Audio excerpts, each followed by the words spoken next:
welcome to Good Grief, the podcast dedicated to demystifying and destigmatizing grief with compassion and humor. I'm Nikki. I'm an end-of-life doula and a grief coach in Columbus, Ohio. And today we're going to talk about the Netflix series After Life with Ricky Gervais. This is an episode I've been meaning to do for quite some time, and I just keep getting excited about other things I'm seeing and reading and sharing those instead, but I felt compelled to record this one today. Why? I don't know. I actually finished this series a while back. I have watched the whole thing. I finished it like last year. It was sometime earlier in 2022. It was wonderful. I cannot recommend it enough.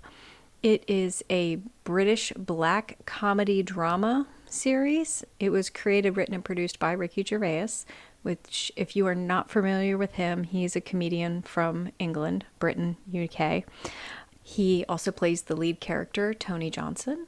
It first aired on Netflix on March 8th, 2019. There are 3 seasons. Yes, I believe I started watching it when the third series came out, or the third season series, whatever, came out at the beginning in January of 2022, so about a year ago. I'll do the loser thing and read what the premise says on Wikipedia. It's set in the fictional town of Tambury. After Life follows the newspaper writer Tony Johnson, whose life is turned upside down after his wife dies from breast cancer. He contemplates suicide, but instead decides to spend his life punishing the world for his wife's death by saying and doing whatever he wants, regardless of how it makes other people feel. Although he thinks of it as his, quote, superpower, his plan is undermined when everyone around him pities him and tries to make him a better person. So, I should put a trigger warning in here. This series does talk about suicide, and I will mention it a few times. So if that's too much for you to listen to, just keep that in mind. It's only going to be a couple of brief mentions. It's not a main topic. So that was the Wikipedia. It is a dark comedy. It's listed as a black comedy drama, and it does have very dark humor in it, which I love. Dark humor is one of my favorites. Those who know me know I love dark humor. That's just like my thing. I really enjoy it, although I also recognize when it's okay and when it's not okay. And if you are a fan of Ricky Gervais or know him at all, you know that his sense of humor is also can be very dark and can be a little off color at times. So if you do want to watch this series, please note that there's obviously a lot of strong language. There is a lot of discussion of suicide, especially in the first season, and his sense of humor can be a little dark for some people. So if that is not your thing, you may want to skip it, but I cannot recommend this enough. If you think you can get past that and to watch this, I really, really recommend it. So what was interesting to me about this was, as I was watching it, before I hadn't read any of the reviews or anything. I'd heard 1 or 2 people say they really enjoyed it, and I found it, and I absolutely loved it. But as I started watching it, I started seeing some of the reviews, because I think I watched it right about when the third season came out, and the reviewers hated it. Well, maybe hate's a strong word, but they didn't really like it. But even before I had read any of the reviews, I kept watching it. I'm thinking, this is probably the most realistic portrayal of grief that I can think of. Like, it was. I've watched some other series since then, which I might do reviews on those as well. But I'm just super impressed with how realistic this was, because how many times am I telling you that everybody grieves differently, right? Some people will sit quietly at home and cry a lot. Some people will overcompensate and try to fill their life with as much joy as they can. Some people will be like this character of Tony and just hate the world, be bitter and angry, and take it out on everybody around them. And that's not necessarily wrong. I've always said there's no wrong way to grieve. There's no good or bad grief. There is just grief. But that said, obviously it was a little self-destructive for him. So it kind of bothered me that none of the critics seemed to really like it. And they kind of pooped on it a lot. And I think and I haven't read obviously I haven't read every review out there, but I've read a few. And I kind of get the feeling some of these people that wrote these reviews have never actually experienced a traumatic loss like he did. He loses his wife of 25 years to cancer.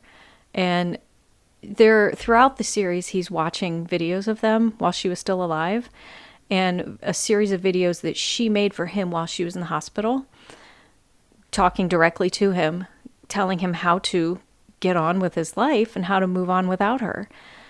But you can see in the snippets of their life together, they had this just beautiful, deep, powerful love for each other.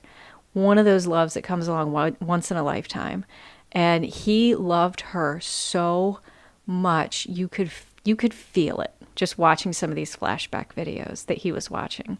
You can just feel just how strongly he loved her. And then he lost her. And that is traumatic. That is a traumatic loss, especially to lose somebody to cancer like that.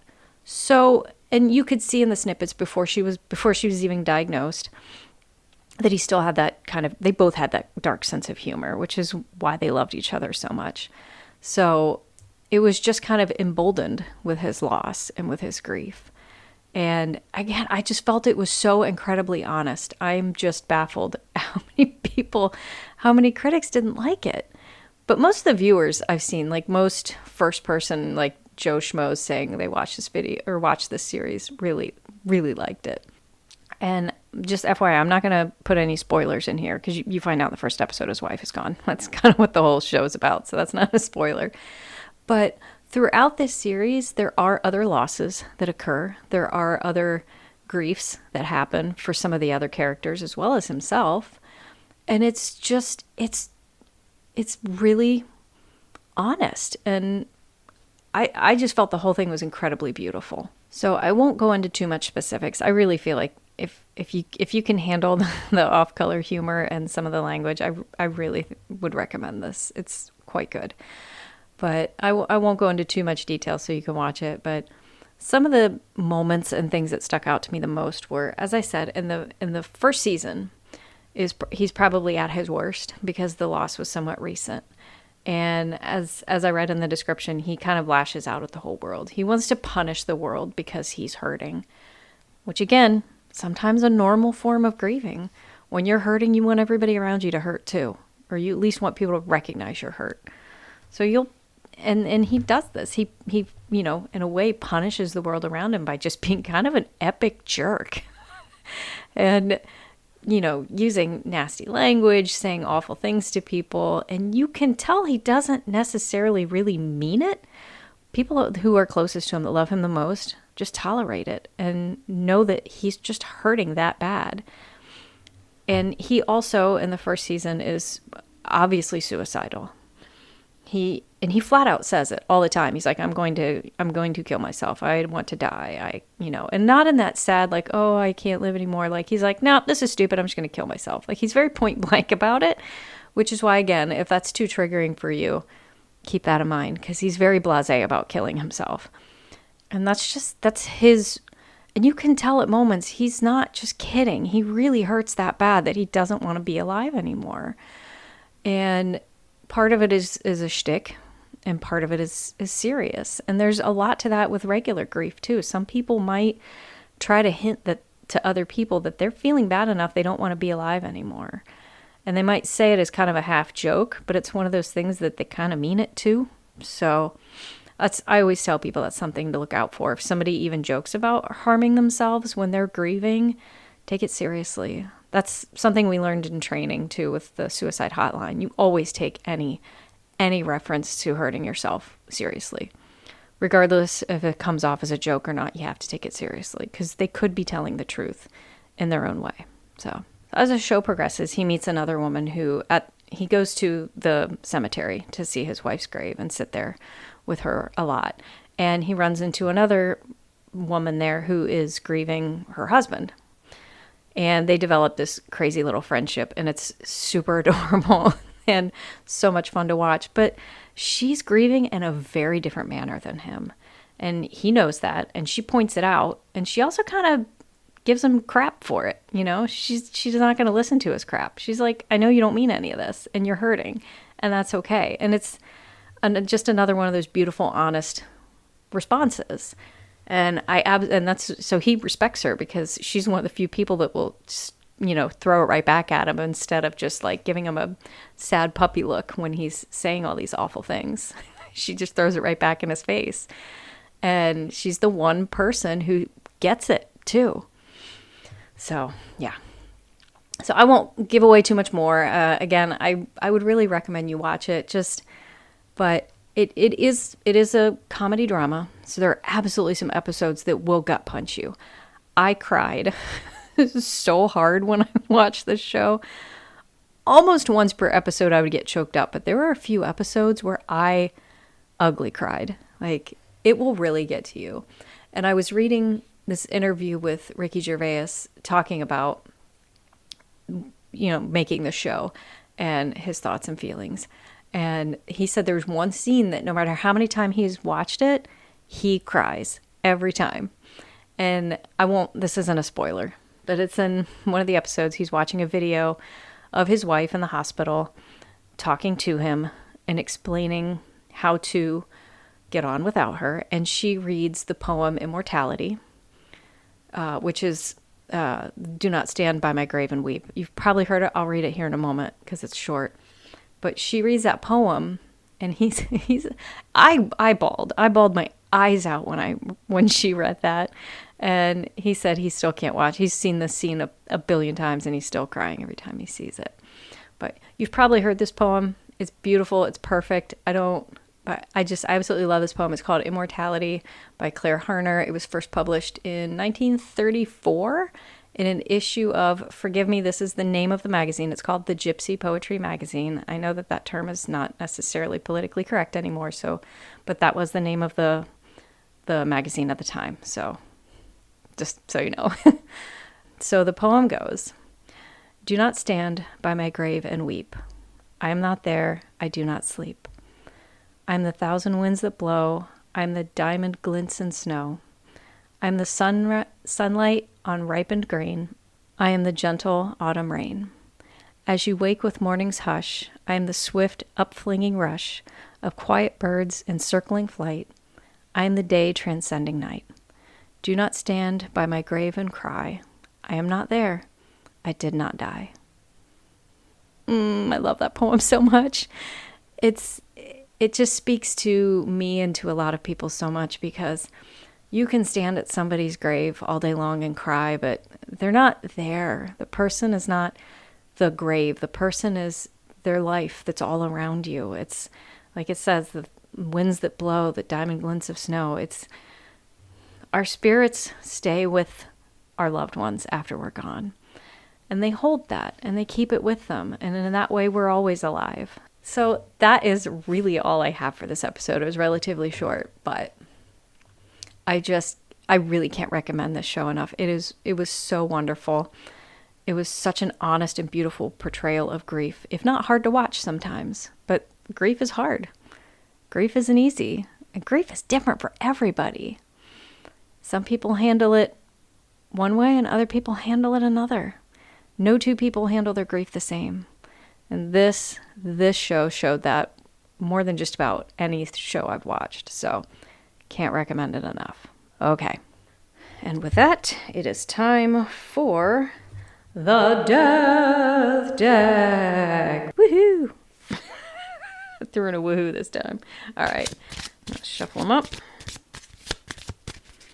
Oh, I'm going to grab one from the back half of the deck. Okay. Drawing one at random. Right. Oh, interesting. Okay. If a drug were created to provide immortality, would you take it? A, totally. Who wouldn't want to live forever? B, nope. One lifetime is plenty. C, maybe if it could lock in my hottest age. I definitely have to go with B. Nope. I can't imagine living forever. I would think that would get very tedious after a while. And let's face it, the meaning of life is knowing it's short and living it to your fullest potential. You know? If life went on forever, what's the point of doing much of anything? That was a really depressing way of looking at that. And no shame if you would take the pill and you'd want to live forever. No shame. That's totally personal preference. I just, no. Would I like to live longer? Sure, we all would. Be nice if our lifespans were a little longer, maybe a couple 100 years, but I just don't see the point in living forever. Like I said, I think it would get very tedious, and if everybody else didn't live forever and it was just you, you'd have to watch everyone around you die. Okay, I ended that on a sad note. I'm sorry.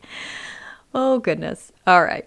That's all I have for you. Thank you so much for tuning in. Please check me out on all the socials. I'm on the Facebooks, the Instagrams, and my website is nikkithedeathdoula.com. I'm just Nikki the Death Doula on Facebook and Instagram.